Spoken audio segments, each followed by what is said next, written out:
നേർവീതി പ്രഭാഷണ പരമ്പരയിലേക്ക് ഏവർക്കും സ്വാഗതം.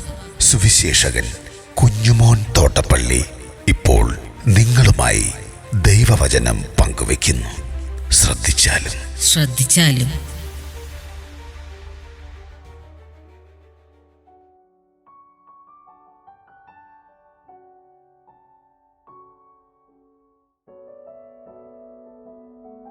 110 സങ്കീർത്തന നിവൃത്തി. ദൈവനാമത്തിന് മഹത്വമുണ്ടാകട്ടെ. അപ്പോസ്തല പ്രവൃത്തികളുടെ പുസ്തകം 2-ാം അധ്യായത്തിന്റെ 33 മുതൽ 36 വരെ ഞാൻ വായിക്കുന്നത് ശ്രദ്ധിച്ചാലും, അവൻ ദൈവത്തിന്റെ വലത്തുഭാഗത്തേക്ക് ആരോഹണം ചെയ്ത് പരിശുദ്ധാത്മാവ് എന്ന വാഗ്ദത്തം പിതാവിനോട് വാങ്ങി നിങ്ങൾ ഈ കാണുകയും കേൾക്കുകയും ചെയ്യുന്നത് പകർന്നു തന്നു. ദാവീദ് സ്വർഗ്ഗാരോഹണം ചെയ്തില്ലല്ലോ, എന്നാൽ അവൻ ഞാൻ നിന്റെ ശത്രുക്കളെ നിന്റെ പാദപീഠമാക്കുവോളം നീ എന്റെ വലത്തുഭാഗത്തിരിക്ക എന്ന് കർത്താവിനോട് അരുളി ചെയ്തു എന്ന് പറയുന്നു. ആകയാൽ നിങ്ങൾ ക്രൂശിച്ച ഈ യേശുവിനെ തന്നെ ദൈവം കർത്താവ് ക്രിസ്തുവാക്കി വെച്ചു എന്ന് ഇസ്രായേൽ ഗൃഹമൊക്കെയും നിശ്ചയമായി അറിഞ്ഞുകൊള്ളട്ടെ.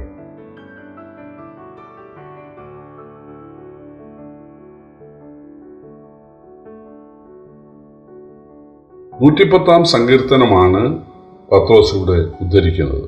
110 സങ്കീർത്തനത്തിന്റെ 1-ാം വാക്യത്തിൽ എഴുതിയിട്ടുള്ളത്, ഞാൻ നിന്റെ ശത്രുക്കളെ നിന്റെ പാദപീഠമാക്കുവോളം നീ എൻ്റെ വലത്തുഭാഗത്ത് ഇരിക്ക എന്നാണ്.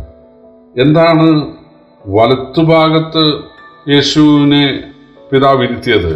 എന്താണ് ഈ വലത്തുഭാഗത്തിന്റെ പ്രത്യേകത എന്ന് ചോദിച്ചാൽ, അതായത് യോബിന്റെ പുസ്തകം 30-ാം അധ്യായത്തിൽ യോബിന്റെ പുസ്തകം 30-ാം അധ്യായത്തിന്റെ 17-ാം വാക്യത്തിൽ അവിടെ എഴുതിയിട്ടുണ്ട്, നീചപരീക്ഷ വലത്തുഭാഗത്ത് എൻ്റെ കാൽ ഉന്തിക്കളയുന്നു.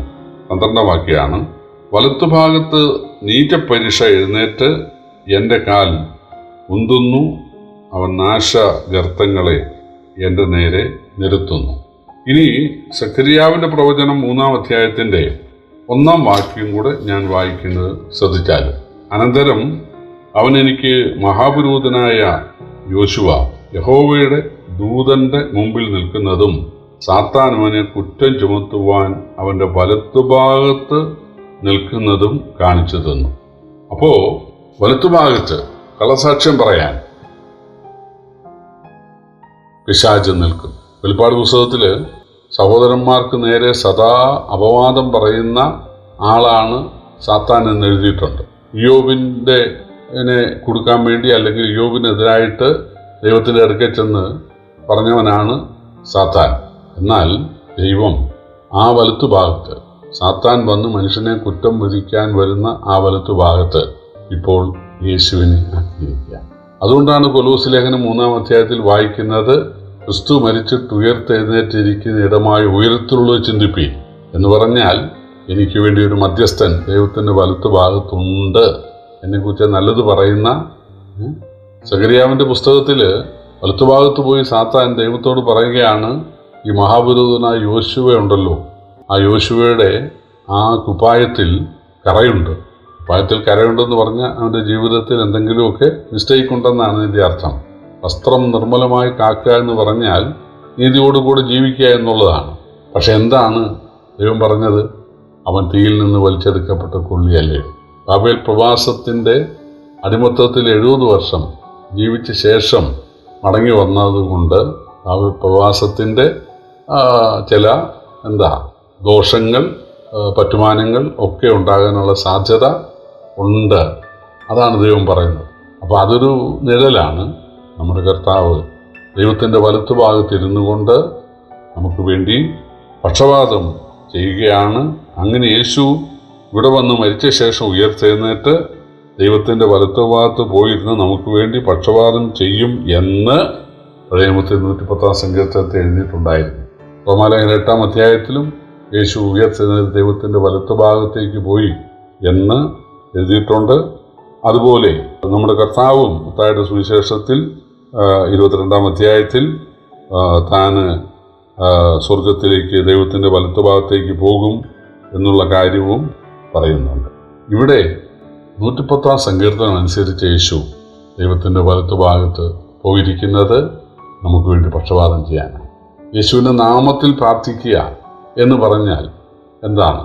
നിങ്ങൾ ഇതുവരെ എൻ്റെ നാമത്തിൽ പ്രാർത്ഥിച്ചിട്ടില്ല, നിങ്ങൾ എൻ്റെ നാമത്തിൽ പ്രാർത്ഥിപ്പീനെന്ന് യേശു യോഹന്നാൻ സുവിശേഷം 16-ാം അധ്യായത്തിൽ പറഞ്ഞിട്ടുണ്ട്. എന്താ ഇതിൻ്റെ അർത്ഥം? അതായത് യേശു ഇവിടെ വന്ന് നമ്മുടെ പാപത്തിന് ശിക്ഷയേറ്റ് മരിച്ചു, അടക്കപ്പെട്ടു, ഉയർത്തെഴുന്നേറ്റു. ഇന്ന് നമ്മുടെ ആത്മീയവും ഭൗമികവുമായ നന്മയ്ക്കു വേണ്ടി പിതാവിൻ്റെ വലത്തുഭാഗത്ത് മധ്യസ്ഥനായിരിക്കുന്നു. ഇത് വേണം നമ്മൾ ക്ലെയിം ചെയ്യാൻ. എന്നോട് വാദിച്ചു കൊള്ളുക എന്ന് ഒരുവിൻ നമുക്ക് തമ്മിൽ വാദിക്കാവുന്ന ദൈവം പറഞ്ഞിട്ടില്ലേ? അതാണ്. അപ്പോൾ കർത്താവേ, നിന്റെ പുത്രൻ എനിക്ക് വേണ്ടിയാണല്ലോ ക്രൂശിൽ നരകം അനുഭവിച്ചത്, എൻ്റെ നന്മയ്ക്ക് വേണ്ടി. അങ്ങയുടെ പുത്രൻ ഉയർത്തെഴുന്നേറ്റത് എനിക്ക് വേണ്ടിയാണല്ലോ. സ്വർഗാരോഹണം ചെയ്ത് അങ്ങയുടെ വലത്തുഭാഗത്ത് കാര്യസ്ഥനായി ഒരു അഡ്വക്കേറ്റിനെ പോലെ ഇരിക്കുന്നത് എൻ്റെ നന്മയ്ക്ക് വേണ്ടിയാണല്ലോ. ഞാൻ അതിലാശ്രയിക്കുന്നു, ശരണപ്പെടുന്നു, എന്നെ സഹായിക്കണം. എൻ്റെ ഭാഗത്ത് കുറവ് വന്നു, അങ്ങയുടെ പുത്രൻ്റെ രക്തത്താൽ, പുത്രൻ എനിക്കായി ചോദിച്ചതിൻ്റെ അടിസ്ഥാനത്തിൽ എന്നോട് ക്ഷമിക്കണമെന്ന് പറഞ്ഞാൽ, ഒരിക്കൽ നമ്മോട് ക്ഷമിച്ച കർത്താവ് നമ്മുടെ ജീവിതത്തിലെ കുറവുകളെ ക്ഷമിക്കുമെന്നാണ് യോഹന്നാൻ്റെ ലേഖനം 1:9 വായിക്കുന്നത്. നാം നമ്മുടെ പാപങ്ങളെ ഏറ്റുപറയുന്നുവെങ്കിൽ അവൻ നമ്മോട് പാപങ്ങളെ ക്ഷമിച്ച് സകല അനീതിപ്പൊക്കെ നമ്മെ ശുദ്ധീകരിപ്പാൻ വിശ്വസ്തനും നീതിമാനുമാകുന്നു എന്നാണ്.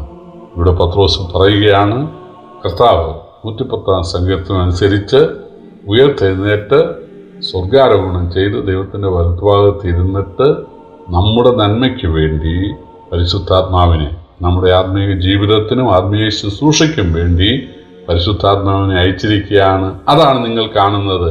നിങ്ങൾ ഈ കാണുകയും കേൾക്കുകയും ചെയ്തത് അറിയിച്ചിരിക്കുകയാണ് എന്നാണ് പത്രോസ് പറയുന്നത്. ആകയാൽ നിങ്ങൾ ക്രൂശിച്ച യേശുവിനെ തന്നെ ദൈവം കർത്താവും ക്രിസ്തുവുമാക്കി വെച്ചുവെന്ന് ഇസ്രായേൽ ഗൃഹമൊക്കെയും നിശ്ചയമായി അറിഞ്ഞുകൊള്ളട്ടെ. നിങ്ങളെല്ലാവരും യേശുവിനെയാണ് സ്നേഹിക്കേണ്ടത്, വിശ്വസിക്കേണ്ടത്, അനുസരിക്കേണ്ടത്, ആരാധിക്കേണ്ടത്. അല്ലെങ്കിൽ ദേവാലയത്തിലെ കർമ്മങ്ങളല്ല, അതൊക്കെ നിഴലുകളായിരുന്നു. അതിൻ്റെ പൊരുളാണ് യേശു എന്നുള്ളതാണ് ഇവിടെ പറയുന്നത്. സുവിശേഷം എന്ന് പറയുന്നത് യേശു മനുഷ്യവർഗത്തിന് നരകം അനുഭവിച്ചു, രക്ഷാമാർഗം ഒരുക്കി, ആ യേശുവിൽ ആശ്രയിച്ചാൽ പാപമോചനം കിട്ടുമെന്നുള്ളതാണ്. അല്ലാതെ യേശു രോഗസൗഖ്യം തരുമെന്നോ യേശു പണം തരുമെന്നോ കുബേരനാക്കുമെന്നോ എന്നുള്ളതല്ല. യേശുവൊക്കെ അത് ചെയ്തിട്ടുണ്ടെന്നുള്ളത് ശരിയാണ്, തൻ്റെ ദൈവത്വം തെളിയിച്ചുകൊണ്ട്. എന്നാൽ ഏറ്റവും പ്രധാനമായിട്ടുള്ളത് പാപത്തിൽ നമ്മളെ രക്ഷിക്കുക, പാപത്തിൽ നമ്മളെ കോരിയെടുക്കുക, അതിനുവേണ്ടി നരകം അനുഭവിക്കുക എന്നുള്ളതാണ് യേശുവിൻ്റെ വരവിൻ്റെ ഉദ്ദേശം. അതാണ് പ്രസംഗിക്കേണ്ടത്. ദാവീദിൻ്റെ സന്തതിയായി ജനിച്ച് മരിച്ച് ഉയർത്തുന്നത് ജീവിക്കുന്ന യേശുവിനെ ആണ്. അതാണ് സുവിശേഷം. അല്ലാതെ യേശുവിനോട് പ്രാർത്ഥിച്ചാൽ പൈസ തരും, രോഗസൗഖ്യം തരും, ഇതൊന്നും അല്ല സുവിശേഷം. പാപമോചനമാണ് നമുക്ക് വേണ്ടത്, ദൈവമക്കളാകുക, അതാണ് നമുക്ക് വേണ്ടത്. യേശു അതിനായി നരകമേറ്റു എന്നുള്ള ആ കാര്യം, ക്രൂശിക്കപ്പെട്ട ക്രിസ്തുവിനെയാണ് പ്രസംഗിക്കേണ്ടത്. അതാണ് പത്രോസ് ചെയ്തത്. അവിടെയാണ് ആ ജനങ്ങൾ മുട്ടുമടക്കിയത്. അവർ ആ സ്നേഹത്തെ, യേശുവിൻ്റെ സ്നേഹത്തെ അറിഞ്ഞപ്പോൾ തങ്ങളെ തന്നെ താഴ്ത്തിക്കൊണ്ട് അവർ മാനസാന്തരപ്പെടാൻ തയ്യാറായി. ദൈവം നമ്മെ സഹായിക്കട്ടെ. കർത്താവിൻ്റെ വിലയേറിയ നാമം വാഴ്ത്തപ്പെടുമാറാകട്ടെ.